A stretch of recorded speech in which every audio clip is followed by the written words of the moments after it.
कारंजा लाड ते धामणगाव देव पायदळ पालखी पदयात्रा सोहळा 15 वर्षाची अखंडित परंपरा कायम। सालाबादाप्रमाणे यंदाही श्री क्षेत्र कारंजा लाड ते श्री क्षेत्र धामणगाव देव दरम्यान मुंगसाजी माऊली महाराजांच्या पादुकांची पालखी पदयात्रा रविवार दिनांक 5 जानेवारी 2025 रोजी आयोजित करण्यात आली आहे।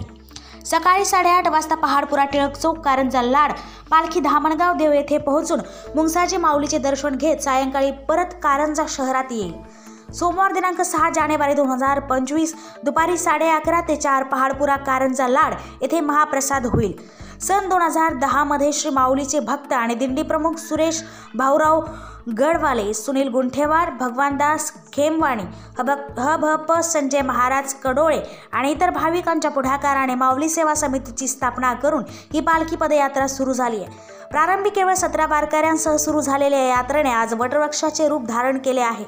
दरवर्षी भाविकांची संख्या वाढतच आहे, ज्यामुळे या यात्रेच्या आध्यात्मिक आणि सामाजिक कार्याची महत्त्वाची जाणीव होते। ग्रामप्रभा 24 न्यूजसाठी विश्वास कुटे। आजच आमच्या YouTube चॅनलला सबस्क्राईब करा व बेल आयकॉन दाबायला विसरू नका।